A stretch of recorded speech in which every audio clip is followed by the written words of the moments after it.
Welcome to stories Tamil. Hi செல்ல குட்டீஸ், எல்லாரும் எப்படி இருக்கீங்க? இன்னைக்கு நாம் அதிக பலமுடைய யானைகளுக்கும் அறிவுத்திறன் அதிகம் கொண்ட முயல்களுக்கும் இடையே நடந்த கதையை பற்றி பார்க்க போகிறோம். ஒரு காலத்தில் அடர்ந்த மரங்களை உடைய அழகான காடு இருந்துச்சு. அந்த காட்டில் அளவில் மிகப்பெரிய விலங்கான யானைகள் அதிக எண்ணிக்கையில் வாழ்ந்து வந்துச்சு. அதே காட்டினுடைய மறுபகுதியில் அறிவுத்திறன் அதிகமும் அளவில் சிறியதாகவும் இருக்கிற முயல்களும் வாழ்ந்து வந்துச்சு. சில நாட்களுக்கு பிறகு இந்த பசுமையான காட்டில் கடுமையான வறட்சி ஏற்பட்டது. இதனால் இந்த யானைகள் உண்ணக்கூடிய காய்கறிகளோ பழங்களோ எதுவுமே கிடைக்கல. அருந்த தண்ணீர் கூட கிடைக்கல.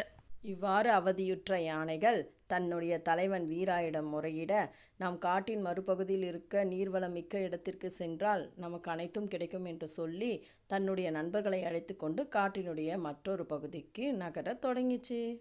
இவ்வாறு யானைகள் நடந்து சென்று கொண்டிருக்கும் போது அங்கு வாழ்ந்து கொண்டிருந்த முயல்களின் வீடுகளானது யானைகளின் கால்களால் மிதிப்பட்டு பல முயல்களும் இறக்க நேரிட்டுச்சு.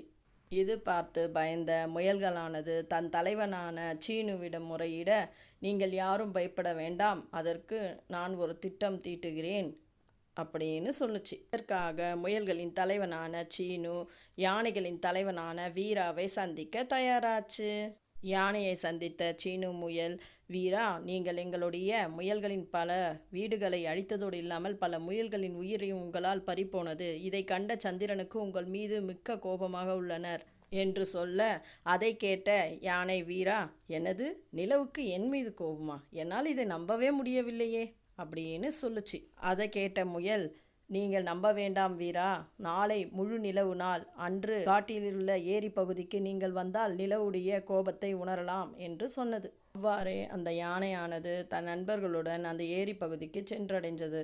அவ்விடத்தில் இருந்த முயலானது, வீரா, இப்போது பாருங்கள், நிலவு எவ்வளவு கோபமாக இருக்கிறது என்பதை நீங்கள் உணர முடியும் என்று சொல்லி ஒரு கல்லை வீச, அந்த கல்லை வீசியதால் ஏற்பட்ட அதிர்வலையில் அந்த நிலாவானது அசைவது போல தோன்றுகிறது. அதை பார்த்த யானையானது, ஐயோ, உண்மையாலே நிலா மிகவும் கோபமாக இருக்கிறது என்று நம்பி தன் நண்பர்களை, நம்ம இவ்விடத்தில் இருப்பது நல்லதல்ல, சந்திரன் நம் மீது மிகவும் கோபமாக இருக்கிறார், அதனால் நம்ம இந்த இடத்தை விட்டு போய்விடுவோம் என்று முடிவு செய்து தன் நண்பர்களை அழைத்து கொண்டு காட்டின் மற்றொரு பகுதிக்கு செல்ல தொடங்கியது. இதை பார்த்த முயல்கள் மிகுந்த மகிழ்ச்சி அடைந்தது. ஒரு வழியா இந்த யானைகள் நம்ம இடத்தை விட்டு போய்விட்டது, இனி நாம் பாதுகாப்பாக இருக்கலாம்னு எண்ணுச்சு.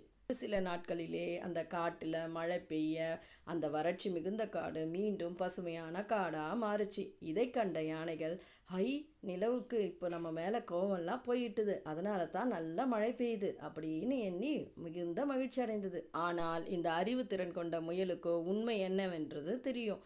மழைக்கோ நிலவுக்கோ எந்த சம்மந்தம் இல்லை, இது ஒரு இயற்கையின் சூழ்ச்சி என்றதை நல்லாவே உணர்ந்திருந்துச்சு.